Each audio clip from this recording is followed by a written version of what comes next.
ॐ श्रौत्रार्हन्ति चणैर्पुण्यैर्महर्षिभिर्हृदिवन्तोऽष्टूयमानोऽप्यगुणो विभुर्विजयतेतरां पूर्वार्धे कथितास्तुर्यपञ्चमाध्यायवर्तिनः प्रत्यया अथ कथ्यन्ते तृतीयाध्यायगोचराः।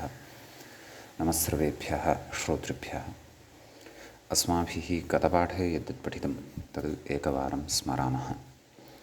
वयं वैयाकरणसिद्धान्तकौमुदी इत्याख्यस्य ग्रन्थस्य तत्र उणादिप्रकरणस्य प्रथमं पादं पठन्तः स्मः। अस्य पादस्य अष्टमः पाठः गतपाठः अस्माकं क्रमे सम्पन्नः अभूत्। अस्मिन् अष्टमे पाठे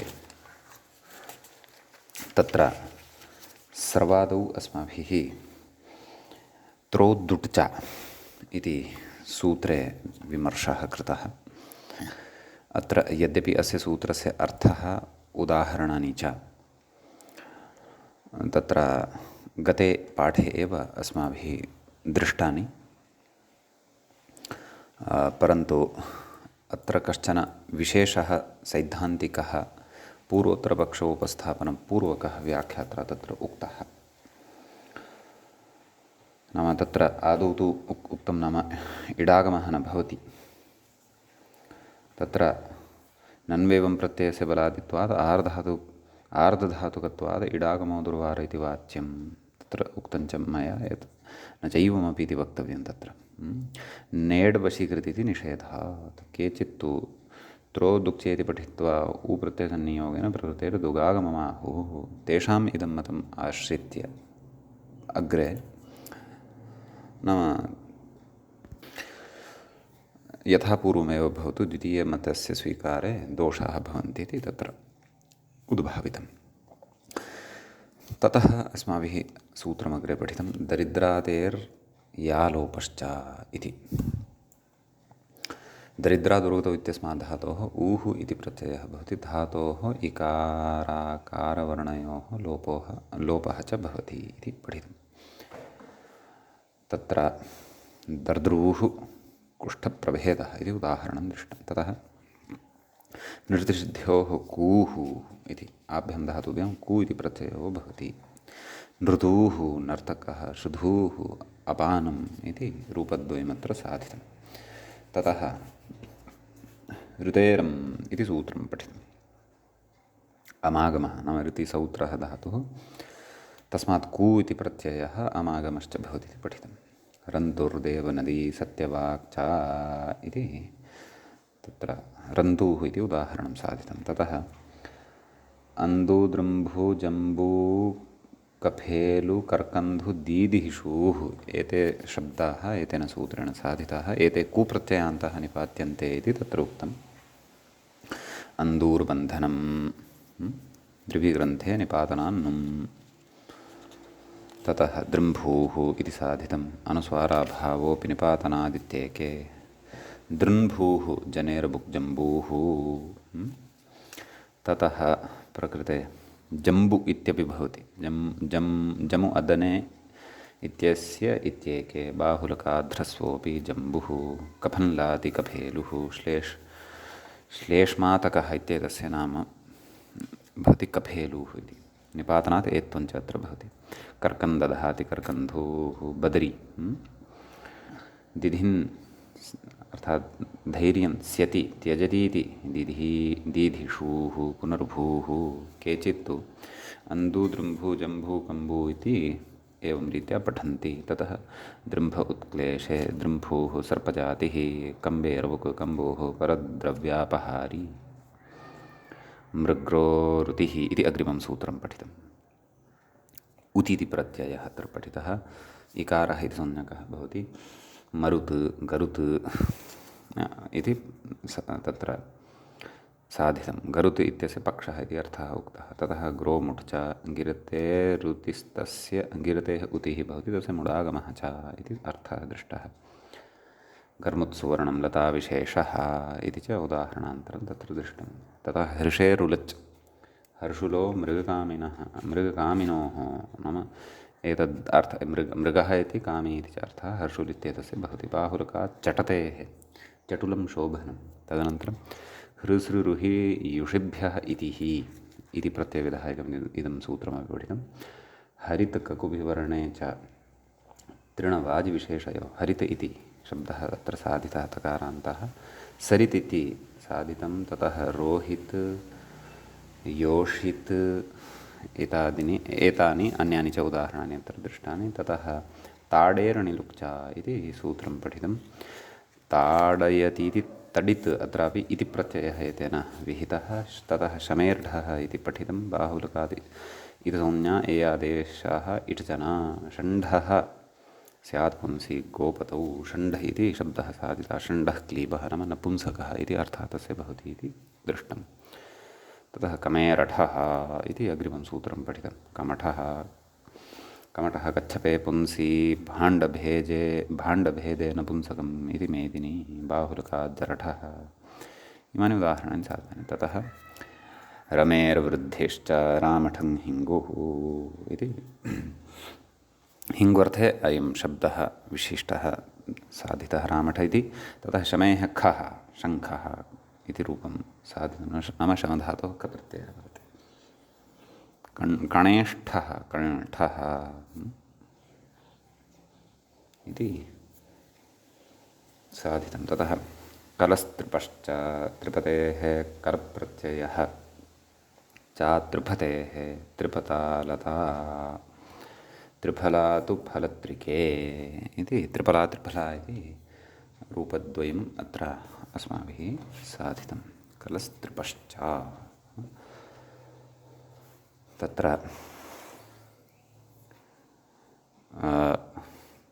कलस्त्रिपश्च इत्यनेन कल इति प्रत्ययः विहितः त्रिपधातोः अपि च त्रिफधातोः अपि। चकारात् त्रिफ इत्येतस्यापि तत्र सङ्कलनं कृतं। सम्यक्। ततः गतपाठस्य अन्ते व्याख्यायाः पङ्क्तयः इत्थमासन्। बाहुलकादिति जृवयो हानावित्यस्मात् अठप्रत्ययः जरठः कठिने पाण्डौ कर्कशेऽप्यभिधेयवत् इति मेदिनी। रमेर्वृद्धिः रमुक्रीडायामित्यस्मात् अठप्रत्ययः वृद्धिश्चेत्यर्थः रामठमिति रूपम्। शमेः खः शम उपशमे इत्यस्मात् धातोः खप्रत्ययः बाहुलकादीनादेशाभावः। शङ्खो निधौ ललाटास्थ्नि इत्यमरः। कणेष्ठः कणनिमीलने इत्यस्मात् ठप्रत्ययो भवति कण्ठः। कण्ठो गले सन्निधाने ध्वनौ मदनपादपे इति मेदिनी।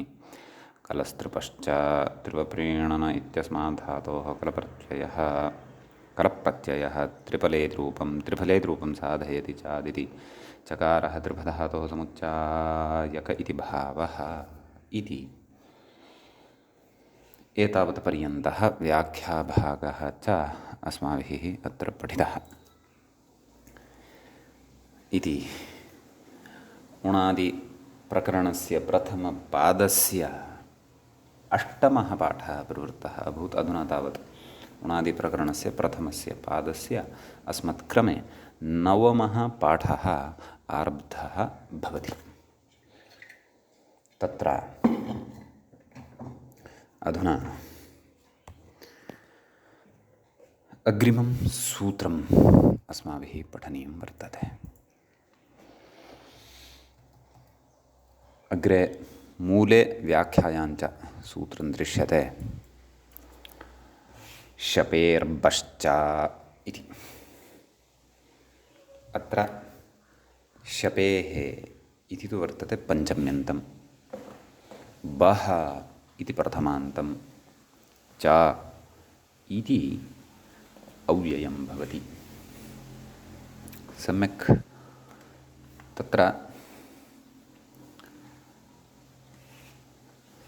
व्याख्याता कथयति। अत्र च गतसूत्रमस्ति खलु कलस्त्रिपश्च, तस्मात् कलः इत्यपि अत्र अनुवर्तते, कलप्रत्ययोपि अनुवर्तते। पश्यामः व्याख्याता कथयन्नस्ति। शपाक्रोश इत्यस्मात् कलप्रत्ययो भवति। एवमेवं प्रकृते तु कले शपेर्बश्च इत्युक्तं खलु सत्यं। प्रकृते तु प्रत्ययविधानं नास्ति। प्रकृते तु एतेन नाम शपधातोः कलप्रत्ययः भवति, सः प्रत्ययः अनुवृत्त्या स्वीक्रियते। अपि च धातोः बकारान्तादेशः, तदेव कथयति खलु अग्रे व्याख्यातः, धातोः पकारस्य बकारश्चान्तादेशः इत्यर्थः। शबल इति रूपम् इति च उक्तं। सम्यक्। अतः शप् अल शबल इति भवति। एवं खलु वर्णविशेषः एव अयं भवति। सम्यक्। इदानीम् अग्रिमं सूत्रं पठामः। अग्रे सूत्रं भवति वृषादिभ्यश्चित् इति। तत्र वृषादिभ्यः इति पञ्चम्यन्तं भवति प्रथमं पदं, चित् इति प्रथमान्तं भवति द्वितीयं पदं। तत्र व्याख्याता कथयति वृषसेचने फलगतौ इत्यादिभ्यः कलप्रत्ययः, नाम तदेव तत्र कलस्त्रिपश्च इत्यर्थः कलः इत्यनुवर्तते। कलप्रत्ययः स च चिद् भवति। चित्त्वं स्वरार्थं चिति इति स्वरः अपेक्षितः, तदर्थम्। तत्र एवम् अस्ति खलु, नाम चिति इति सूत्रमेव एकं विद्यते किल। तत्र नैव चिति इति मात्रं, तत्र लिति इति अस्ति। चिदाश्रितस्वरः पठनीयः अस्ति, अग्रे आगमिष्यति, भवतु। तर्हि तत्र वस्तुतः चित्स्वरः अन्तोदात्तः भवति, तदग्रे आयास्यति, तद् पठिष्यामः। कदाचित् व्याख्याता अपि अत्र कथयति, द्रक्ष्यामः। सूत्रार्थं कथयति व्याख्याता वृषसेचने फलगतौ इत्यादिभ्यः कलप्रत्ययः स च चिद् भवति। चित्तं स्वरार्थं। सम्यक् इति स्पष्टं कथयति। नन्वेवमपि सरल इत्यादौ कथं गुणः प्रत्ययस्य कित्वात् इत्यत आह बाहुलकादिति। बाहुलकात् गुणः मूले पठितं खलु। कलस्य कित्वे सत्यपि बाहुलकात् प्रकृते गुणः भवति, किङिति चेति निषेधः न प्रवर्तते इति भावः।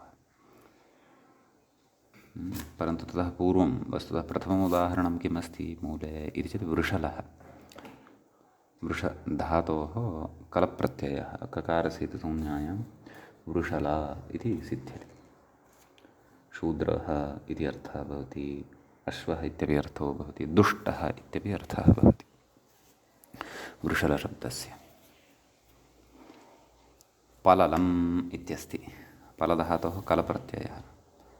पल अल पलल कः धातुः व्याख्यातरा उक्तं खलु। पलगतौ गत्यर्थकः। मांसविशेषस्य संज्ञा भवति पललं। बाहुलकाद् गुणः एवं सरलः इत्यत्र उक्तं खलु। अतः प्रकृते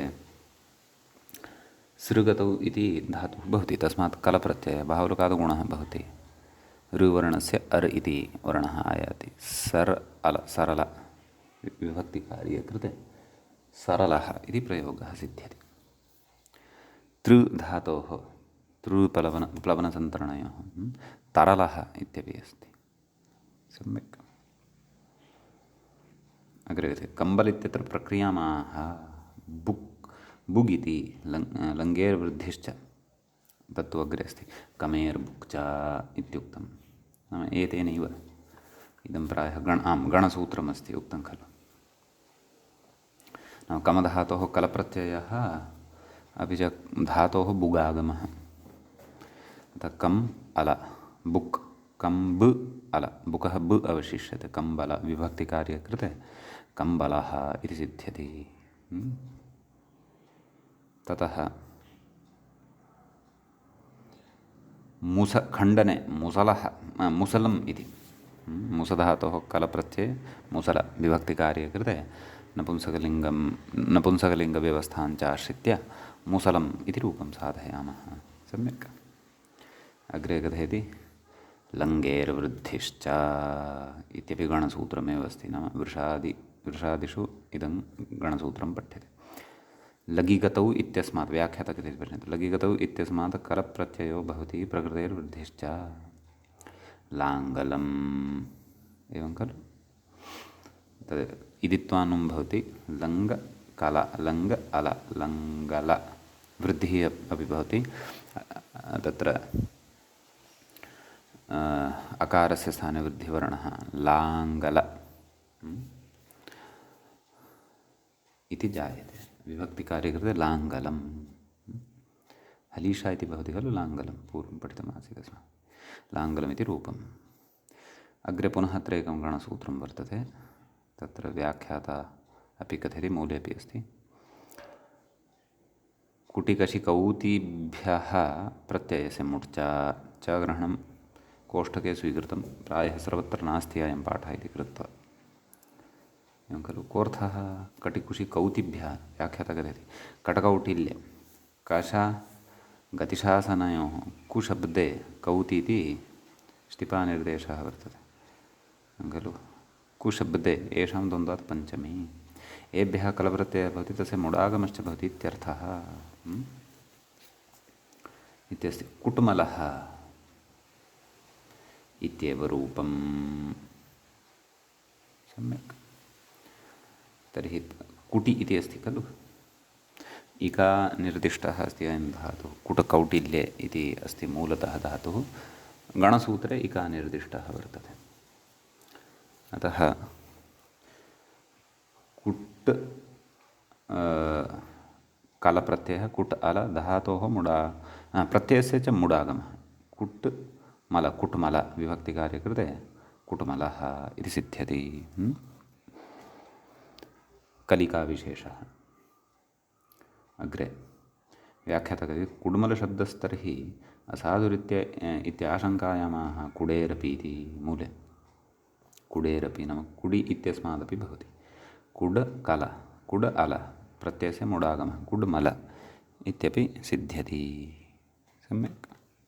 अतः कुड्मलः इत्यपि प्रयोगः सिद्ध्यति। अर्थः कदाचित् समानः एव स्यात् अथवा कोशः द्रष्टव्यः, कदाचित् भिन्नार्थोऽपि स्यात्। व्याख्याता कथयति बाहुलकादिति भावः ननु कोमलमिति कथम्? ततः पूर्वम् एकम् उदाहरणम् अवशिष्यते खलु। तत्र सूत्रे गणसूत्रे द्वितीयः धातुः कः? कश्। तस्मात् कल कश् कल कश् अल मुडागमः वर्तते कश्मलम् इति च सिद्ध्यति। कश्मलम् अर्थात् पापम्। कु धातुः कोमलम् इति साधयिष्यते। तत्र कथयति व्याख्याता ननु कोमलमिति कथं? कलप्रत्ययस्य कित्वेन गुणासम्भवात् एवं खलु। बाहुल इत्यतः बाहुलकादिति मूले उक्तं खलु। बाहुलकाद्गुणः।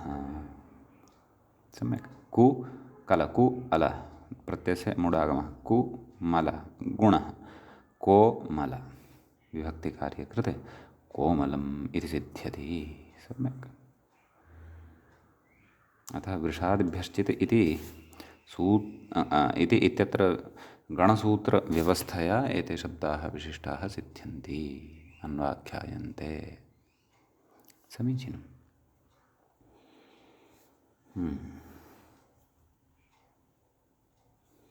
ततः अस्मिन् सूत्रे एतावानेव अत्र विशेषः भवति। अग्रिमं सूत्रमधुना अत्र वयं पश्यामः। मूले व्याख्यायाञ्च अग्रे सूत्रं दृश्यते। मृजेष्टिलोपश्च सप्ताधिकशततमं सूत्रं भवति। तत्र मृजेः इति पञ्चम्यन्तं भवति, टिलोपः इति प्रथमान्तं भवति, च इति अव्ययपदं भवति। टेः लोपः टिलोपः। सम्यक्। कल इति प्रत्ययः अनुवर्तते कलस्त्रिपश्च इत्यस्मात्। व्याख्याता कथयति कलप्रत्ययः तत्संयोगेन टेः ऋज् इत्यस्य लोपः।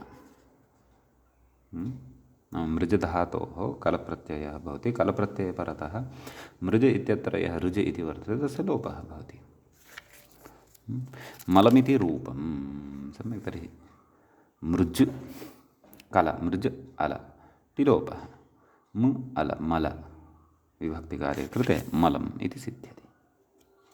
तत्र कोशं प्रस्तौति, मेदिनीकोशं प्रस्तौति व्याख्याता। कथयति मलोस्त्री पापविट् किट्टे कृपणे त्वभिधेयवत् इति एवं रीत्या इति मेदिनी, नाम मेदिनीकोशे एवम् अर्थान्तराणि अपि मलशब्दस्य दृश्यन्ते। सम्यक्। इति एतावान् विशेषः अस्मिन् सूत्रे। अग्रिमं सूत्रम् अधुना पठामः। मूले व्याख्यायां च सूत्रं दृश्यते। चुपेरच्चोपधायाः इति। तत्र चुपेः इति पञ्चम्यन्तं भवति, पञ्चमी विभक्तेः बहुवचनान्तं भवति। च इति अव्ययपदं भवति, उपधायाः इति तत्र षष्ठ्यन्तं भवति। कलस्त्रिपश्चेत्यतः कलः इत्यनुवर्तते। व्याख्याता कथयति सूत्रार्थं चुपमन्दायां गतौ अस्मात् धातोः कलप्रत्ययः उपधायाः उकारस्य अकारे, चुपेः अत् इत्युक्तं खलु, उपधायाः अत् अकारे चपल इति रूपम्। एवं खलु, चुप् कल, चुप अल, ततः च धातोः उकारस्य अकारः चप अल, चपल विभक्तिकार्ये कृते चपलम् इति रूपं सिद्धं भवति।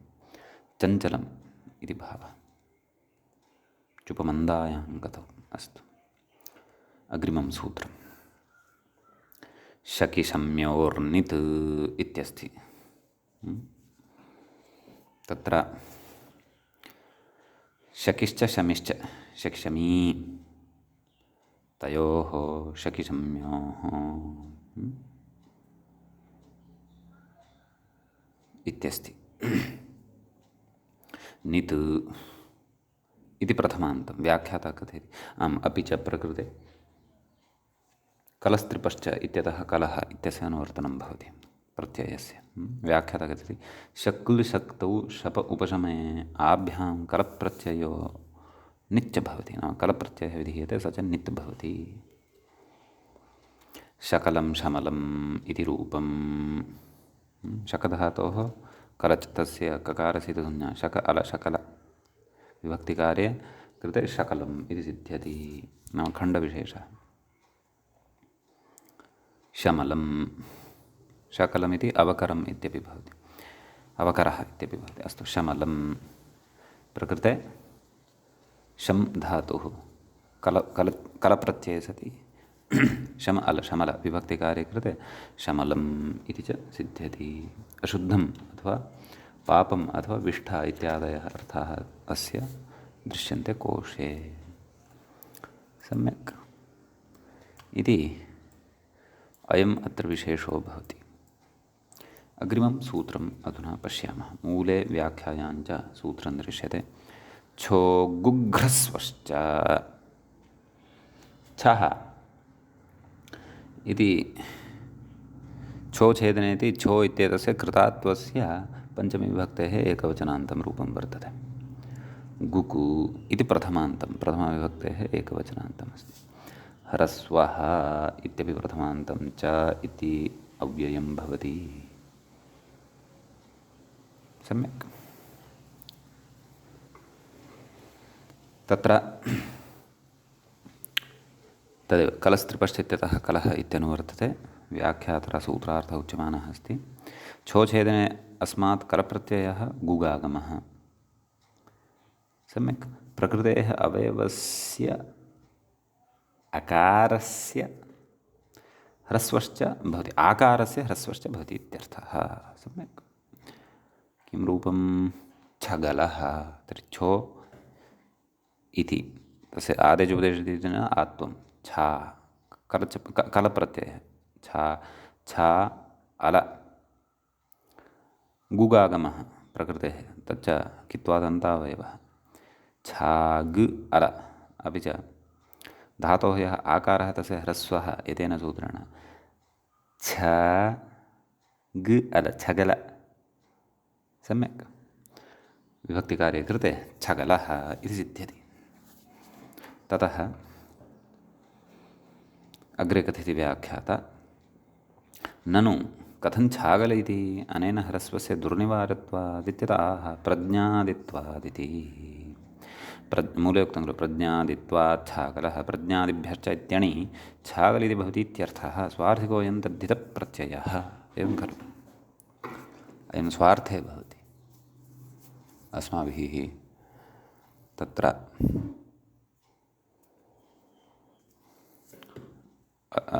नाम तद्धितप्रकरणे इदं सूत्रं सुष्ठु पठितं प्रज्ञादिगणे शब्दाः अपि पठिताः वर्तन्ते अतः नायं नूतनः विषयः अस्माकं कृते अस्तु अग्रिमं सूत्रं पश्यामः ञमन्ताड्डः इत्यस्ति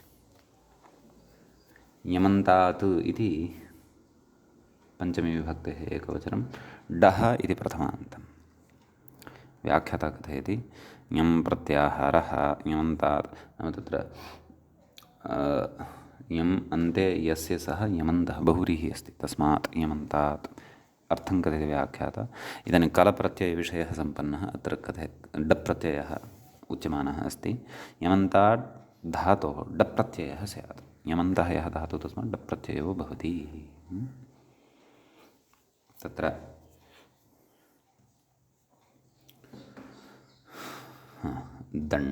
दण्ड इति दमु उपशमे शमे उपशमार्थकः धातुः अस्मात् डप् प्रत्ययः मूले अस्ति खलु दण्डः अत्र डकारस्य इति संज्ञा न भवति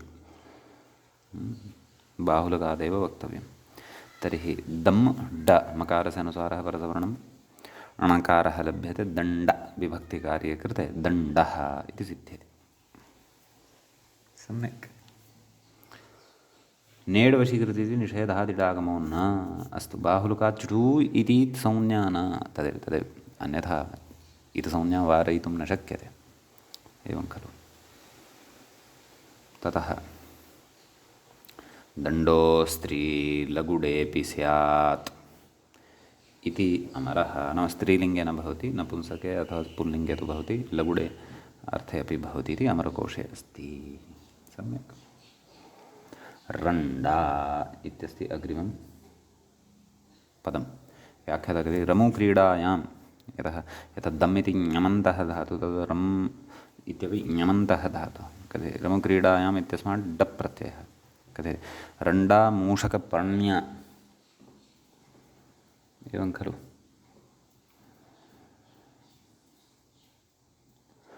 मूषकपर्ण्यां मूषकस्य पर्णी एवं खलु मूषकपर्ण्या इति न मूषकपर्ण्याञ्च विधवायाञ्च योषिति इति तत्र मूषकस्य पर्णी इति उच्यमानमस्ति पर्णी इत्यस्य शब्दस्य अर्थः अत्र विचार्यः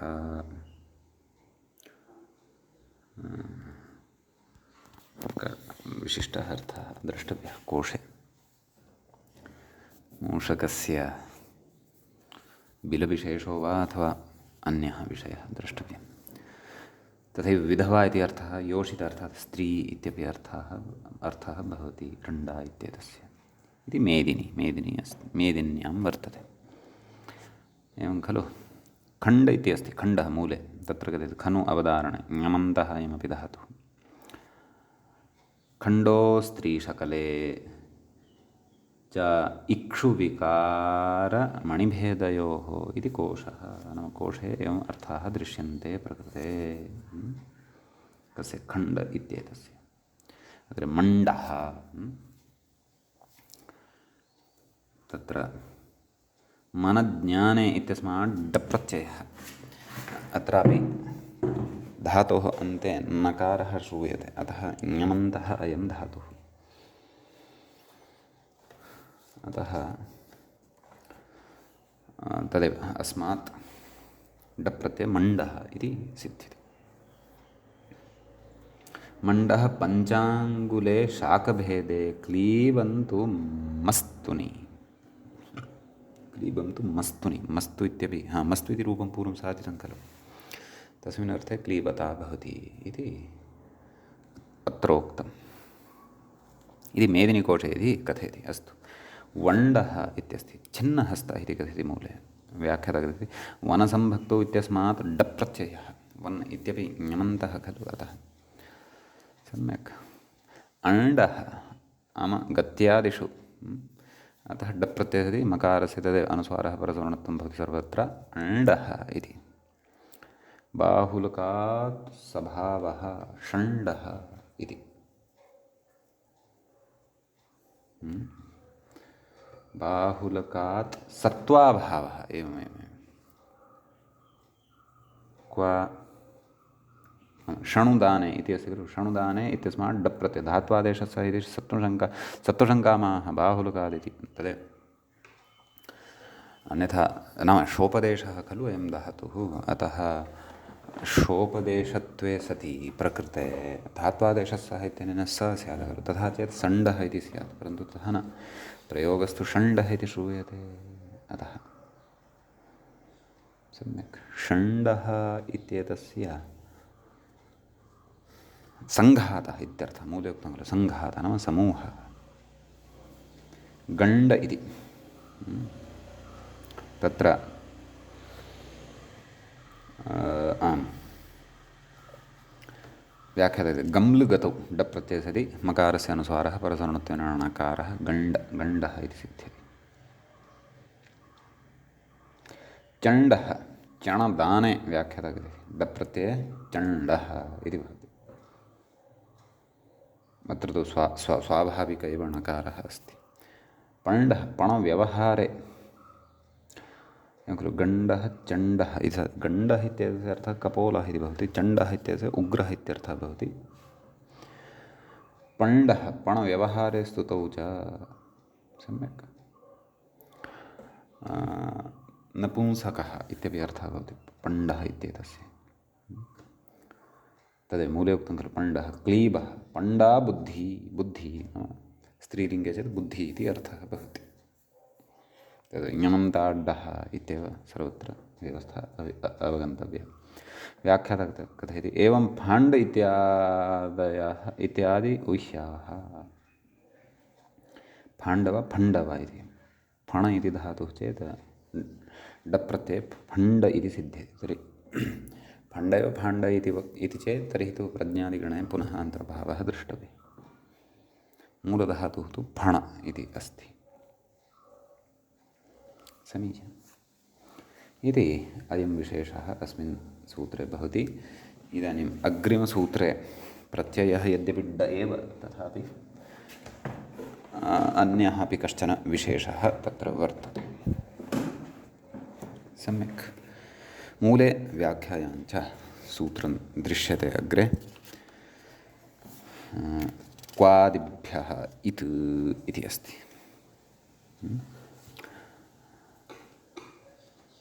क्वादिभ्यः पञ्चम्यन्तं भवति, कित् इति प्रथमान्तं भवति, कुः आदिः येषान्ते क्वादयः तेभ्यः क्वादिभ्यः। व्याख्याता कथयति कुः कवर्गः तदादिभ्यः धातुभ्यः जायमानः डप् प्रत्ययः कित् स्यात्। डप् प्रत्ययस्य कित्वं सम्पाद्यते। कुतः तद् गुणाभावार्थम्। उदाहरणानि द्रष्टव्यानि। कुण्डम् इति कुणशब्दोपकरणयोः इत्यस्ति। एवमस्ति खलु मूले कुण्डम्। तत्र कुणशब्दोपकरणयोः इति भवति कुण ड प्रत्ययः प्रकृतसूत्रेण, परन्तु क्वादिभ्यः कित् इत्यनेन तस्य कित्वं भवति इति कृत्वा ङितिचैत्यनेन लघुपदगुणः न भवति, कुण्ड इत्येव भवति। कुण्डं विभक्तिकार्ये कृते कुण्डं। तदेव कथयति कुण्डशब्दोपकरणयोः डप् प्रत्ययस्य कित्वान्न गुणः। अनुनासिकस्य कुज्झलोः ङिति इति दीर्घस्तु न भवति। कुतः? संज्ञापूर्वकविधेरनित्यत्व संज्ञापूर्वको विधिरनित्यः इति पूर्वं पठिता अस्ति खलु परिभाषा। अतः विधेः अनित्यत्वात् इति भावः। अस्तु। काण्डम् इत्यस्ति अग्रे व्याख्याता कथयति कमुकान्तौ इत्यस्मात् डप्रत्यये अनुनासिकस्य कुज्झलोः ङिति दीर्घः। सम्यक्। अतः कं ततः डप्रत्ययः मकारस्य अनुस्वारः परतोर्णत्वेन णकारः अनुनासिकस्य कुज्झलोः ङिति इत्यनेन दीर्घे सति तत्र उपधः दीर्घे सति काण्ड विभक्तिकार्ये कृते काण्डम् इति रूपं सिद्धं भवति। सम्यक्। व्याख्याता तदेव कथयन्नस्ति कमो कान्तो इत्यस्मात् डप्रत्यय अनुनासिक। अस्तु, तदुक्तम्। अनित्यत्वाश्रयणं तु लक्ष्यानुरोधात् इति भावः। नाम संज्ञापूर्वकविधेः अनित्यत्वस्य आश्रयणं तु नाम संज्ञापूर्वको विधिरनित्यः सः अत्रापि खलु प्रवर्तेत। तर्हि इति चेत् नित्यत्वाश्रयणम् अनित्यत्वाश्रयणं तु लक्ष्यानुरोधेन। लक्ष्ये यदि दीर्घः अपेक्षितः तदा दीर्घः भवति, लक्ष्ये यदि दीर्घः नापेक्षितः तदा दीर्घः न भवति। संज्ञापूर्वको विधिरनित्यः इत्युक्तत्वात्। अग्रे कथयति व्याख्यातः काण्डो स्त्री दण्डबाणार्व वर्गावसर वारिषु इत्यमरः। सम्यक्। अग्रे कथयति गुङ् धातोर्डप्रत्यये गुडिति रूपं मूले उक्तवान् खलु गुङ् गुडः गुङ् इत्येतस्य गु इत्येव अवशिष्यते। एवं खलु गुडो गोलेक्षुपाकयोः इत्यमरः। एवं खलु इक्षुपाकं कृत्वा स्थूलद्रवविशेषः यः लभ्यते सः गुडः इत्युच्यते। सम्यक्। गुण्ड इत्यस्ति मूले कथयति खलु गुणभ्रमणे इत्यस्ति। सम्यक्। इतः पूर्वं गुङ् इति पठितः खलु सः शब्दार्थकः भवति धातुः। अस्तु। तर्हि गुणभ्रमणे अस्मात् धातोः डप्रत्यये व्याख्याता कथयति घुण्ड् इति कित्वात् गुणाभावः घुण्डो भ्रमरः भ्रमरस्य नामान्तरं भवति घुण्डः घुण्डः इति। सम्यक्। इति अयं विशेषः अस्मिन् सूत्रे भवति। इदानीम् अग्रिमं सूत्रं वयं पठामः। तत्र अग्रे सूत्रं दृश्यते मूले व्याख्यायां च सूत्रं दृश्यते स्थाचति मृजेरालज्वालयालीयचः इति। सूत्रस्य पदच्छेदः आदौ द्रष्टव्यः। प्रकृते तत्र स्थाचति मृजेः इति पञ्चम्यन्तं पदं भवति। प्रथमं पदं सूत्र आलच् मृजेः आलच् वालै नन्नैव आलच् वालै आलीयचः इति समग्रं पदम् आलज्वालयालीयचः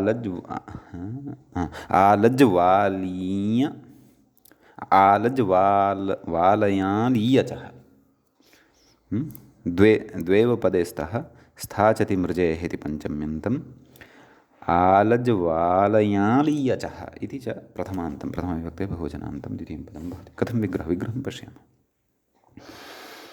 स्थाश्च चतिश्च मृजिश्च एतेषां त्रयाणां समाहारद्वन्द्वः भवति। तस्मात् स्थाचति मृजेः समाहारद्वन्द्वेपि पुंस्त्वमत्र सौत्रम् अवगन्तव्यम्। आलच च वालञ्च आलीयच च आलज्वालयाङ्लियचः इति इतरेतरयोगद्वन्द्वः भवति। व्याख्याता कथयति ष्ठागतिनिवृत्तौ चते याचने इकानिर्दिष्टः वर्तते चते इति सूत्रे। मृजूशुद्धौ अयमपि इकानिर्दिष्टः वर्तते। एभ्यः क्रमात् यथासङ्ख्यमनुदेशः समानम् इति प्रवर्तते। आलच् वालञ् आलियच् एते प्रत्ययाः स्युः।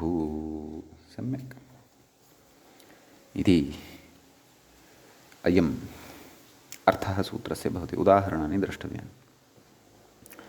तिष्ठतेरा लच् इत्युक्तवान् खलु मूले। ततः पूर्वं व्याख्याता कथयति स्थालं चात्वालः मार्जालीयेति रूपं। नाम एतानि त्रीणि रूपाणि अत्र भवन्ति क्रमशः।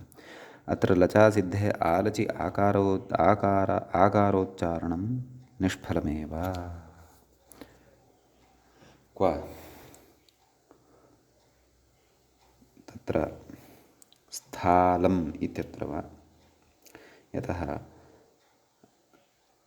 ष्ठाधातुश्चेत् प्रत्ययः कः आलच्।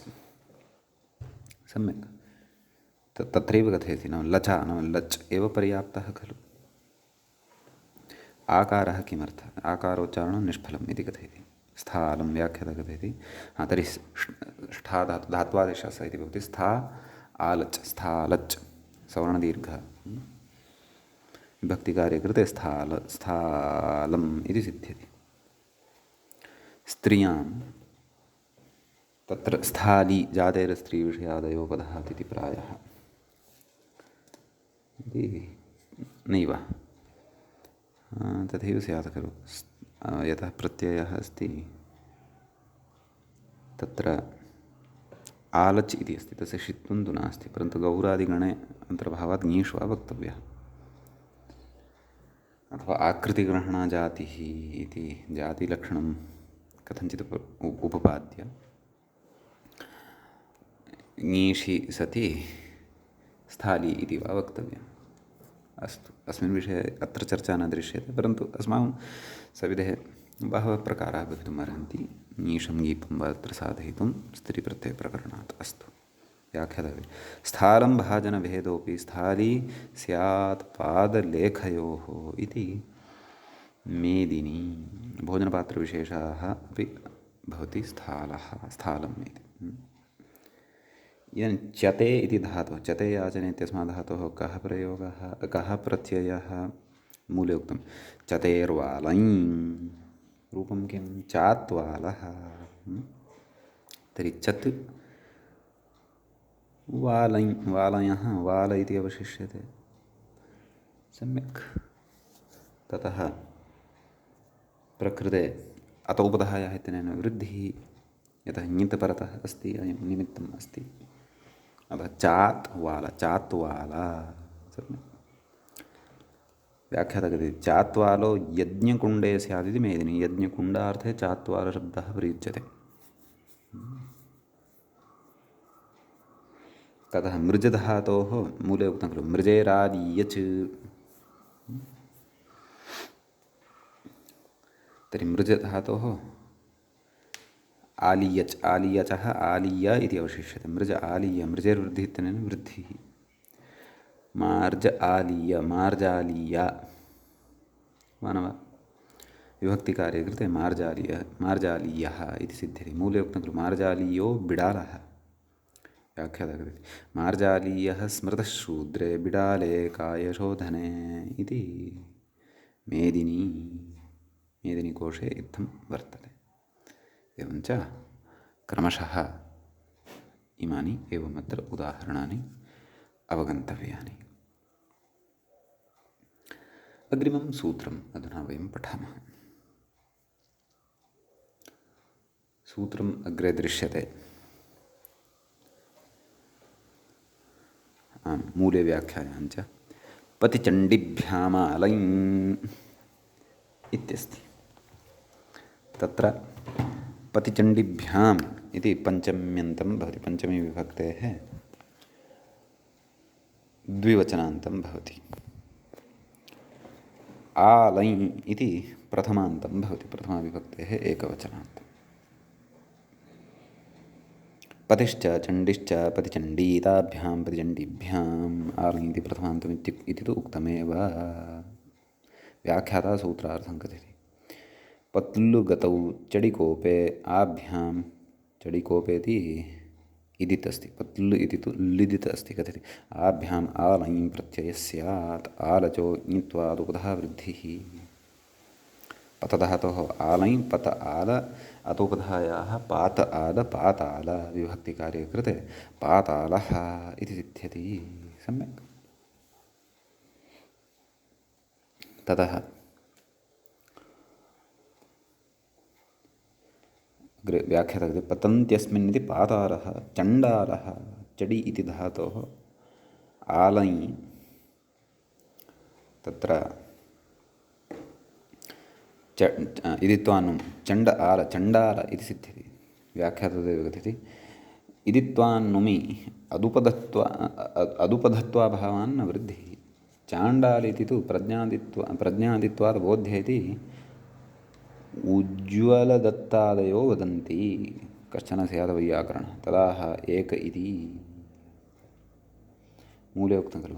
प्रज्ञादित्वादणि चाण्डालोऽप्येके। सम्यक् इति भवति। अत्र धातुः मूलतः कः दृष्टः? चडिकोपे इति।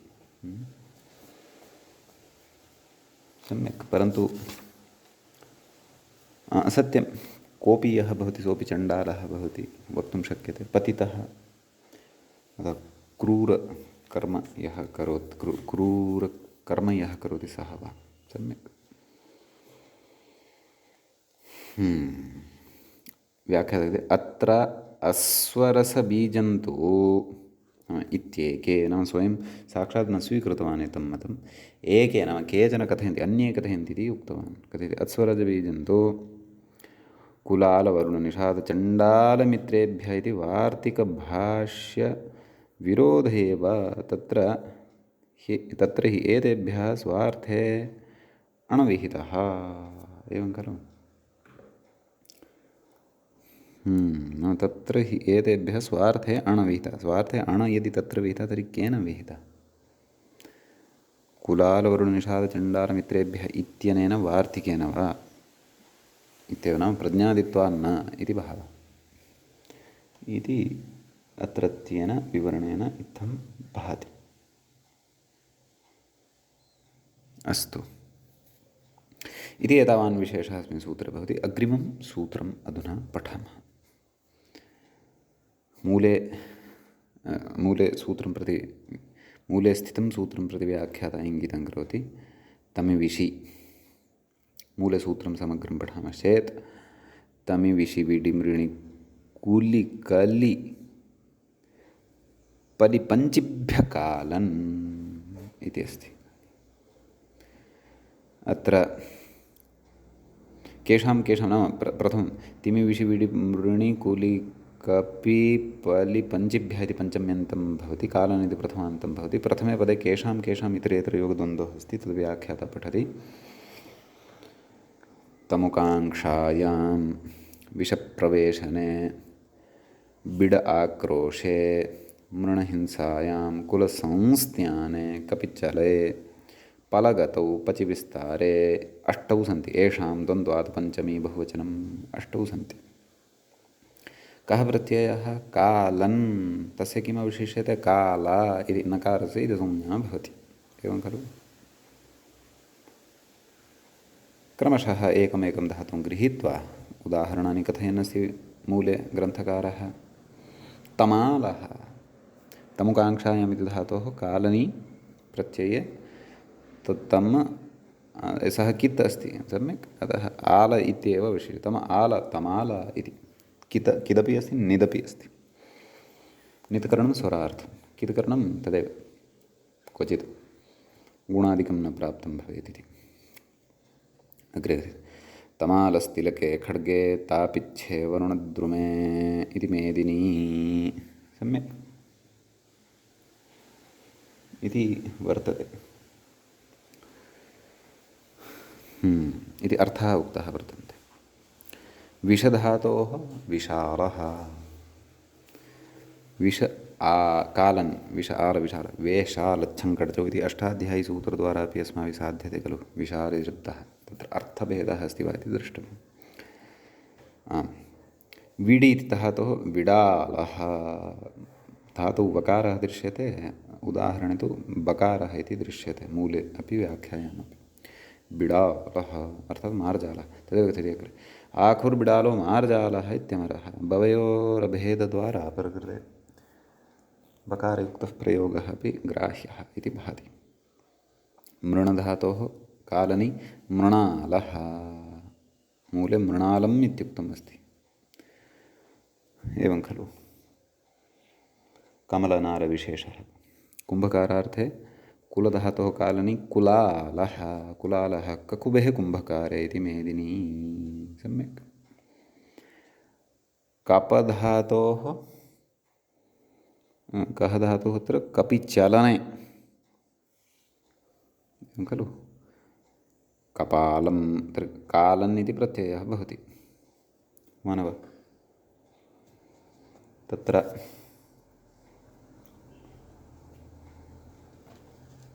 वस्तुतः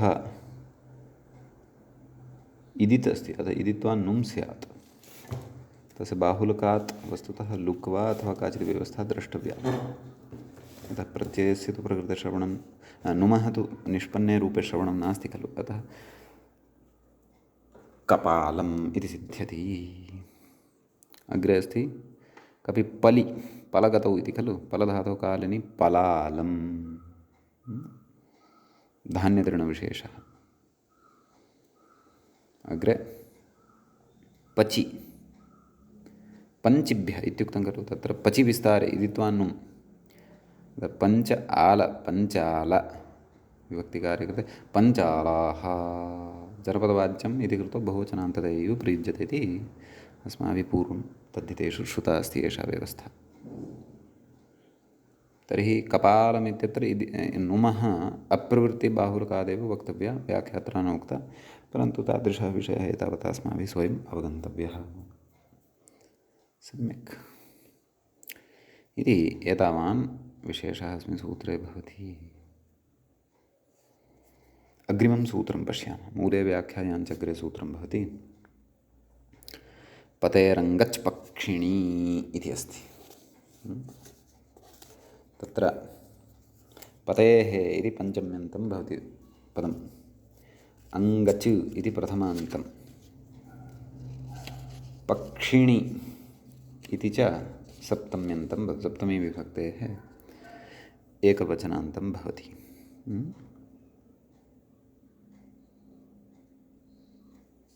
तत्र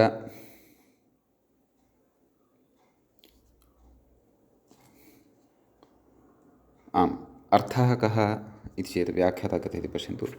पत्लुगतौ इत्यस्मात् अङ्गच् प्रत्ययः पक्षिणी वाच्ये इत्यर्थः, पक्षः अस्य अस्ति इति पक्षी तस्मिन् वाच्ये इत्यर्थः। पतङ्गः पतधातोः अङ्गच् अङ्गचः अङ्ग इति अवशिष्यते, चकारस्य लोपः भवति, पत् अङ्ग पतङ्ग विभक्तिकार्ये कृते पतङ्गः इति प्रयोगः सिद्धो भवति। समीचीनं व्याख्याता कथयति पतङ्ग इति पतङ्गः शलभे शादिभेदे पक्षिसूर्ययोः इति मेदिनी कोशे एवं दृश्यते। सम्यक् अग्रिमं सूत्रं पठामः। मूले व्याख्यायाञ्च सूत्रं दृश्यते, व्याख्याता इङ्गितं करोति तरत्यादिभ्यः। मूले पश्यामश्चेत् सूत्रं वर्तते तरत्यादिभ्यश्च इति, 17,000 सूत्रं भवति। तरत्यादिभ्यश्च तरतिरादिः येषान्ते तरत्यादयः बहुव्रीहि तेभ्यः तरत्यादिभ्यः च इति अव्ययपदं भवति। पतेरङ्गच् पक्षिणी इत्यस्मात् अङ्गच् इत्यनुवर्तते। कः अर्थः व्याख्याता कथयति अङ्गच् इत्यनुवर्तते, तरत्यादिभ्यः धातुभ्यः अङ्गच् प्रत्ययः स्यादित्यर्थः। नाम लक्ष्यानुरोधेन तरत्यादिगणः क्रियते, तत्र केचन धातवः पठ्यन्ते। आं तर्हि व्याख्याता कथयति तरतीति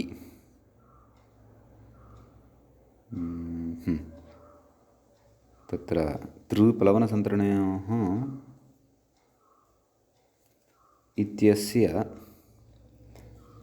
स्थिपानिर्देशः क्व तरति इत्यत्र सूत्रे अतः किम् उदाहरणं किम् उक्तं तरङ्गः तर्हि तृ धातोः अङ्गच् इति प्रत्ययः धातोः गुणः तरङ्ग विभक्तिकार्ये कृते तरङ्गः इति सिद्ध्यति लूञ्छेदने इत्यस्मात् अङ्गच् एवं खलु लू अङ्गच् लू अङ्ग धातोः गुणः अवादेशः लवङ्ग नाम सार्वधातुकारधातुकयोः एचो एवायवः लवङ्गः कथयति आकृतिगणोऽयं नाम अयम् आकृतिगणः वर्तते अतः लक्ष्यानुरोधेन अन्येपि अत्र प्रत्ययाः अस्माभिः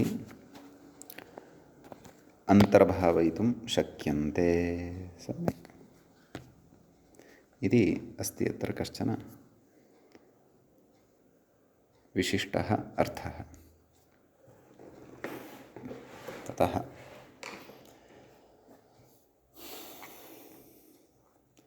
अग्रिमं सूत्रं पठामः बिडादिभ्यः कित् इत्यस्ति बिडादिभ्यः इति पञ्चम्यन्तं कित् इति प्रथमान्तं बिड् आदिः येषान्ते बिडादयः तेभ्यः बिडादिभ्यः कः अर्थः व्याख्याता कथयति बिड् आक्रोशे इत्यादिभ्यः धातुभ्यः जायमानः अङ्गच प्रत्ययः कित् भवति इत्यर्थः बिडङ्ग इति कित्वान्नगुणः मूले पश्यन्तु बिडङ्गः बिड् अङ्गच् बिड् अङ्ग कित्वात् लघुपदगुणः न भवति बिड् अङ्ग बिडङ्ग लघु विभक्तिकार्ये कृते बिडङ्गः इत्येव कः अर्थः कथयति व्याख्याता बिडङ्गस्त्रिषु अभिज्ञे स्यात् कृमिघ्ने पुंनपुंसकम् कृमिघ्नार्थे तु पुंलिङ्गे अपि नपुंसकलिङ्गे अपि अस्ति इति भावः इति मेदिनीकारः अस्तु मृदङ्गः एते केचन शब्दाः अमरकोशे अपि न सन्ति अत एव असकृत् मेदिन्यादयः कोशाः आश्रयमाणाः वर्तन्ते अस्तु ततः मृदङ्गः इत्यपि अस्ति खलु कथयति मृदक्षोदे इत्यस्मात् प्रत्ययः कः अङ्गच् तस्य कित्वान्नगुणः अतः मृद् अङ्ग मृदङ्ग इति सिद्ध्यति कुरङ्गः इत्यस्ति खलु मूले च उक्तं किं बाहुलकाद् उत्तुञ्च व्याख्याता इति प्रत्यये परतः उत्वं साधयति बाहुलकाद् इति कथयति कुरशब्दे धातुः कः कुरशब्दे इत्यस्मात् प्रत्यये तु महल्लाघवं नाम कुर् इत्यस्मात् यदि अङ्गच प्रत्ययं कुर्मः तदा तु लाघवं भवति इति भावः एवं खलु तथा चेत् प्रकृते धातुः कः स्वीकृतः स्यात् बाहुलकाद् उत्तुञ्च इति चेत् कर् इति वा कर् इति न कृविक्षेपे इति धातुः अतः तस्य उत्वं नाम रपरसन् प्रवर्तते उः स्थाने उत्वं नाम रुवर्णस्य स्थाने उत्वं तर्हि कृ अङ्ग इति अवस्थायाम् उत्वं रपरसन् प्रवर्तते कुर् अङ्ग कुरङ्ग तत्र व्याख्यात्र परामर्शः दत्तः नाम कुरु इत्येव धातुः यदि साक्षात् स्वीक्रियते तदा तु इतोपि सरलता अस्ति भोः तत्र महल्लाघवं नाम लाघवं भवति बाहुलकाद् उत्तमम् इत्यादिकं सर्वं गौरवं कर्तव्यं न भवति इति भावः सम्यक् अग्रे सूत्रं भवति सृवृयोर्वृद्धिश्च इति तत्र सृवृयोः इति षष्ठ्यन्तं भवति सृ च व्रियं च सृवृयों तयोः सृवृयोः वृद्धिः इति प्रथमान्तं भवति च इति प्रथमान्तं भवति अङ्गच् इति प्रत्ययः स्वीक्रियते पतेरङ्गच पक्षिणी इत्यस्मात् सम्यक् व्याख्याता अर्थं कथयति सृगतौ व्रियवर्णे आभ्याम् अङ्गच प्रत्ययः प्रकृतेर्धातोः वृद्धिः च इत्यर्थः सम्यक् सारङ्गः सृधातोः अङ्गच् इति प्रत्ययः वृद्धौ सत्यां रुवर्णस्य पूर्णरपरः इति कृत्वा आर् इति जायते तर्हि स आर् अङ्ग सारङ्ग पक्षिविशेषः खलु तदेव कथयति अग्रे सारङ्गः पुंसि हरिणे चातके शबले त्रिषु इति मेदिनी सम्यक् वृधातोः अपि उक्तं खलु अतः ततः अङ्गचि परतः वृद्धिः वार अङ्ग वारङ्ग विभक्तिकार्ये वारङ्गः कथयति खड्गादिमुष्टिः वारङ्गः इत्युच्यते इति एतावान् विशेषः अस्मिन् सूत्रे भवति। अग्रिमं सूत्रमादाय वयम् अग्रिमपाठे उपस्थिताः भविष्यामः। अद्यतनपाठः अत्रैव उपसंह्रियते। मङ्गलं कुर्मः। श्रौत्रार्हन्ति चणैर्गुण्यैर्महर्षिभिर्हरदिवन्तोष्टुयमानोऽप्यगुणो विभुर्विजयतेतरां पूर्वार्धे कथितास्तुर्यपञ्चमाध्यायवर्तिनः प्रत्यया अथ कथ्यन्ते तृतीयाध्यायगोचराः। एवञ्च उणादिषु प्रथमस्य अस्य पादस्य नवमः पाठः अस्माकं क्रमे सम्पन्नतां गतः। नमः सर्वेभ्यः श्रोतृभ्यः भवद्भ्यः।